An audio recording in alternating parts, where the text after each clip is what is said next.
Benvenuti nel teatro dei sogni e nell'arena della verità, benvenuti su Stelle Turche Rivelate. In questo palcoscenico dove la finzione si intreccia con la realtà, alcune coppie salutano quando cala il sipario e scompaiono tra i titoli di coda, altre, invece, continuano a riecheggiare nei corridoi della memoria, come un motivo che non smette di tornare alla mente. Oggi parliamo proprio di una di quelle melodie che non si spengono, Ali Ibrahim Cehan e Zlaturkolo. L'epoca di Emanet è finita sulle pagine dei capitoli televisivi, ma l'inchiostro, a giudicare dall'eco nei cuori, non si è mai davvero asciugato. Per settimane i rotocalchi hanno bruciato come una pentola in ebollizione. Fili di voci si sono annodati fino a formare una rete difficile da ignorare, bisbigli di un riavvicinamento, mormorii di scandali digitali, supposizioni su ferite non rimarginate. Tutto sembrava vorticare attorno a lui, come vento che ti sferza il viso quando meno te lo aspetti. Poi ieri, fuori dall'ufficio di un produttore nella frenetica Etiler, la tempesta si è placata di colpo. Halil è uscito dal silenzio e ha offerto un monologo che è stato un po' difesa, un po' filosofia e un po' lettera a un passato che non vuole svanire. Noi oggi analizziamo ogni sillaba, ogni pausa, ogni sguardo abbassato e ogni respiro caricato di significato. Nel suo discorso c'è stata una linea rossa, la condanna dei giochini a basso costo che popolano Internet, la scelta di un ritmo nuovo con cui rimettere in ordine il cuore e, soprattutto, due parole che hanno incendiato la rete, mio tesoro. Prima di addentrarci in questa analisi, entrate nella nostra cerchia ristretta. Iscrivetevi al canale, mettete un like per sostenere il nostro lavoro, e se volete aiutarci a tenere accese le luci di studio e il flusso di storie, cliccate sul tasto abbonati. Il vostro sostegno è il battito di Stelle Turche Rivelate. Torniamo alle strade di Istanbul, dove ieri si è scritto un paragrafo tanto breve quanto incisivo. Per capire il peso di ciò che è accaduto, bisogna riconoscere la forza della loro storia. L'alchimia tra Ali Ibrahim Cehan e Zlaturkolo non è solo nata sul set di Emanet, lì ha preso fuoco. La loro chimica ha sfocato la linea tra copione e vita, creando un pubblico globale affamato di ogni briciola, di ogni scambio di sguardi che ricordasse Yaman KRML e Ser. A distanza di anni, dopo strade che si sono divise, dopo carriere che hanno preso forme diverse, la domanda resta sospesa come una nuvola ostinata. È davvero finita per sempre? Ultimamente la stampa rosa non ha dato tregua. C'è chi ha dipinto Halil come un uomo in preda alla nostalgia, pronto a bussare a una porta socchiusa. Queste ombre si sono allungate quando online sono apparsi presunti smascheramenti, schermate e stories che hanno provato a macchiare la sua immagine. L'aria è diventata pesante, tossica, satura di quel tipo di negatività che spesso spinge i volti noti a chiudersi in casa. Halil, invece, ha scelto la strada opposta. Ha scelto la voce. Non ha indietreggiato di un passo. I testimoni lo descrivono diretto, quasi spiazzante nella sua trasparenza. Niente frasi levigate da un ufficio stampa, nessuna coperta di velluto a mascherare il freddo. Ha riconosciuto il buio attraversato di recente. Mi sono capitati eventi che mi hanno portato in un periodo difficile, ha ammesso con calma. Ma nella stessa frase ha rovesciato il tavolo. Quel buio, ha suggerito, non è stato un pozzo, ma un tunnel. Un attraversamento.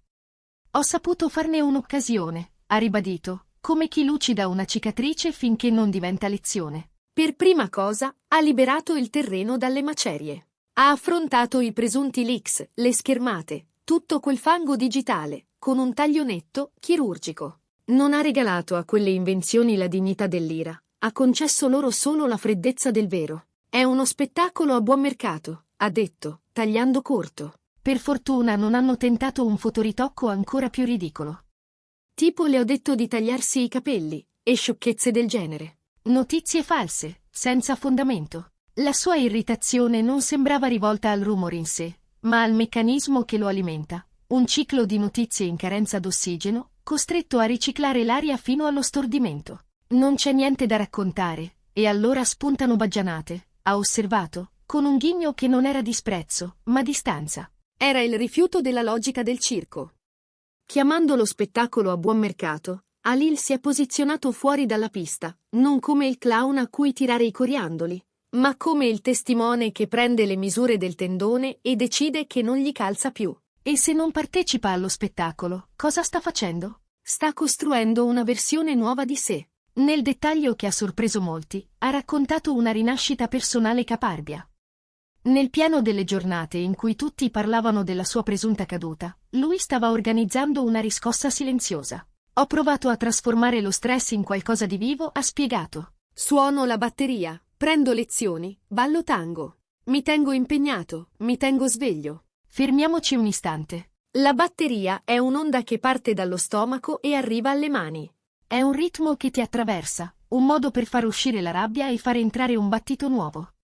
Il tango è l'opposto e il complemento, controllo, passione, dialogo senza parole. Una disciplina che ti fa contare i passi, sentire il respiro dell'altro, ascoltare il silenzio tra le note. Non sono i passatempi di chi si piange addosso.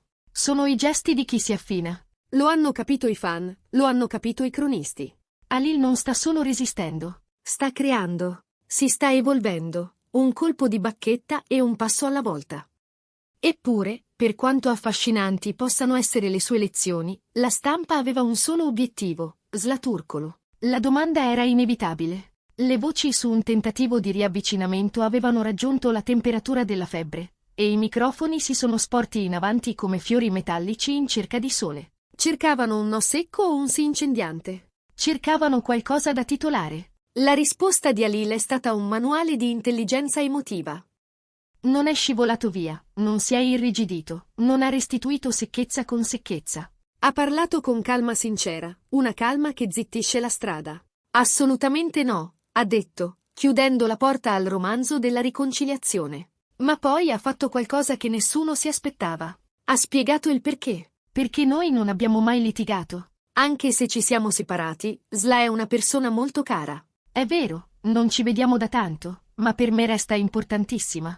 Non siamo diventati nemici. Non ci siamo parlati dopo la rottura, ma io le voglio bene, perché per me conta. Non c'è una riconciliazione, però restano rispetto e affetto. Ecco il titolo. Ma il sottotesto è più interessante. In un mondo in cui l'addio spesso esplode in rabbia, nel cancellare foto e nel blocco reciproco, Halil ha portato un altro modello. Ha parlato di una separazione pulita, senza macerie. Non abbiamo mai litigato, è una pietra che sposta il corso del fiume. Vuol dire che la loro fine è stata armonica pur nel dolore, come un ultimo abbraccio prima di due strade che si biforcano. E poi ha aggiunto quelle due parole destinate a diventare fuoco, mio tesoro. Ai social hanno risposto come un coro che entra a sorpresa. Mio tesoro è diventato un trend in pochi minuti. Da un lato i realisti, che hanno letto in quelle parole un addio adulto e rispettoso, la chiusura definitiva di una porta lasciata aperta troppo a lungo. Un inchino al passato, uno sguardo diritto al futuro. Dall'altro gli irriducibili romantici, convinti che le voglio bene sia la prova che la fiamma non è spenta, solo tenuta bassa per non bruciare. Hanno rievocato scene di Emanet, riletto dialoghi tra Yaman KRML e Seher e li hanno sovrapposti alle frasi di Halil. Non abbiamo mai litigato ha fatto il giro del web come un mantra, smontando a uno i pettegolezzi su urla e porte sbattute. Ha riscritto la loro storia da tragedia a ballata malinconica. È nata nel momento di massima sincronia professionale, quando la risonanza sul set sembrava continuare oltre il ciak. Ogni foto diventava un evento, ogni incontro un caso. Ma l'intensità, suggeriscono le parole di Halil, era sopportabile solo per una stagione. Poi sono arrivati i percorsi diversi, le scelte, le distanze. Dopo la rottura, le loro strade hanno preso direzioni decise. Zla ha proseguito la sua ascesa fulminea nell'industria televisiva, diventando uno dei volti più richiesti della nuova generazione. Halil ha guardato oltre l'orizzonte, ha lavorato, ha cantato, ha cercato. Eppure, nonostante la distanza geografica, le agende opposte e la diversa luce dei riflettori, il legame è rimasto come un profumo su un cappotto. Un eco che non ti abbandona appena apri la finestra. Non ci parliamo, ma le voglio bene. Ecco il cuore. E Zla? Dopo quelle frasi, era inevitabile che tutti voltassero lo sguardo verso di lei. Con la sua consueta eleganza, è rimasta in silenzio. Nessuna smentita, nessuna conferma, nessun segno lasciato per terra da seguire come briciole. Nel linguaggio della celebrità, a volte, il silenzio urla. I giornali hanno interpretato quella quiete come un messaggio, non c'è bisogno di aggiungere altro. È al centro della storia, ma non ne è prigioniera. Lascia che le parole di Halil esistano senza diventare campo di battaglia. Un tributo, non una sfida. Secondo i più navigati tra i commentatori, quello che Halil ha detto a Etiler sarà con ogni probabilità l'ultima parola su questa saga per un bel po'. Non c'è una riconciliazione annunciata, non c'è nemmeno un solco di astio da riempire. C'è solo una storia del passato che ha lasciato un segno. Un ricordo che si onora con rispetto, una carezza data al tempo che è stato e non ritorna, ma che non per questo si sporca. Così resta un'immagine. Halil in strada, che rifiuta la fiera delle vanità, che stringe tra le mani le bacchette della batteria come fossero timoni, e che tiene il ricordo di Isla con la delicatezza con cui si osserva una gemma. Mio tesoro, non come dichiarazione di possesso, ma come definizione di valore. È un finale raffinato a un capitolo rumoroso. E se qualcuno chiede perché ci emozioni tanto, la risposta è semplice. Perché vediamo in questa storia il riflesso di molte altre, dell'amore che fa crescere, delle scelte che fanno male, della grazia con cui certe porte si chiudono senza sbattere. Vediamo la fatica di ricominciare, le spine della curiosità altrui, la tentazione di spiegare troppo e il coraggio di dire il giusto. Vediamo il modo in cui un uomo decide di ricomporsi suonando, danzando, studiando. E il modo in cui una donna sceglie il silenzio come forma più alta di risposta.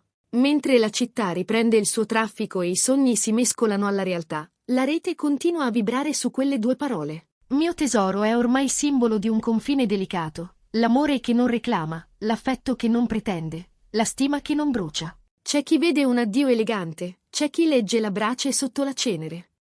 In fondo, il fascino sta proprio lì, nella possibilità che ciascuno vi legga la propria storia. E una cosa è certa, nessuna fotografia, nessuna schermata, nessun fotomontaggio potrà cambiare la sostanza di quel che è stato. Da qui in avanti, c'è l'arte. C'è la batteria che batte il tempo nuovo. C'è il tango che insegna ad aspettare il momento giusto per avanzare, ad arretrare quando serve, a tendere la mano e a lasciarla andare con garbo. C'è la vita professionale che riparte, le pagine che si riempiono senza cancellare quelle precedenti. E c'è la promessa che non tutti i finali devono essere rumorosi per essere veri. Alcuni finiscono con un inchino, e l'inchino sa di rispetto. Noi vi lasciamo con questa fotografia mentale. Un uomo che non scappa, una donna che non rincorre, due destini che si salutano mantenendo intatto il valore di ciò che li ha uniti. Se questa storia vi ha toccato, se vi ha fatto ricordare perché amiamo raccontare le vite degli artisti, sosteneteci. Mettete like, iscrivetevi, condividete. E se volete far parte del nostro viaggio, il tasto abbonati vi aspetta. Diventate parte del nostro tesoro. Fino alla prossima puntata, danzate il vostro tango e non accontentatevi mai di uno spettacolo a buon mercato. Da Stelle Turche Rivelate, è tutto.